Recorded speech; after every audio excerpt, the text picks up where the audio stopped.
So yesterday evening, I did a double hot take, if you want to call it that. I did a quick video talking about Trump's acceptance or wanted acceptance of a plane built by Qatar to use as his personal Air Force One and then send it to his library when it's done, and about now I'm drawing a blank. Oh, about the South African refugees coming to the States, where essentially no other refugees are allowed here to the States, but the white South Africans are being added in, with open arms. So that was there. I brought this up slightly, but didn't bring it up because I wanted to have a separate conversation. Here it is. Trump promises executive orders to cut U.S. drug prices to match global rates.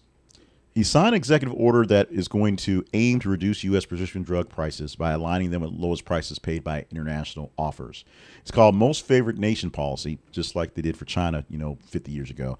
And it seeks to address the longstanding issues of Americans paying significantly more for medications compared to other countries. The executive order directs the Department of Human Health and Human Services to negotiate with drug manufacturers on the next 30 days. If they do not get a decrease, the administration will basically put in a plan that just says you will charge us what you charge the lowest price out there, period, basically. Pharmaceutical companies have expressed concerns, warning that enforced price reductions could hinder research and development efforts. Basically, they say we pay more to pay for the R&D. That's why the other countries can pay less. Industry stocks experienced some volatility slightly after announcement, but basically stabilized after a little bit of time because it's not happening quite yet. Of course, critics are always there, and critics of this particular executive orders say it really doesn't say how to do anything. No concrete mechanisms and may face legal challenges. They all tend to do.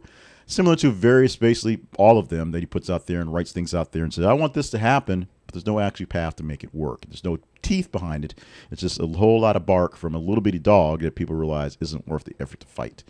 The policy's effectiveness will remain unclear. It'd be great if we paid less for prescription drug prices. He told a story yesterday about a rich guy, some friend of his, a rich guy, who went to Europe, was in London, and he uses the fat shot that he called it. And he bought the fat shot for $70 over there, and it's $1,000 here. And what's up with that type of stuff? So he's a smart guy, bunny guy, business guy, but doesn't quite understand how drug prices do because I, Donald Trump, understand how drug prices work.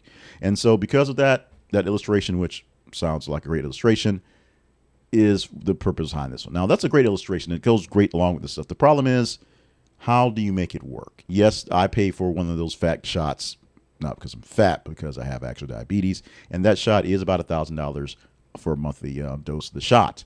I've worked down the prices, so it's not quite so bad. But yes, in other places, it's an affordable thing that you can buy over the counter in many places. Here, my medical insurance helps me make this work, and without it, I would probably be dead right now. That's the situation. Donald Trump is doing something good or attempting to do something good. Whether it actually works is going to be a real thing to see coming forward.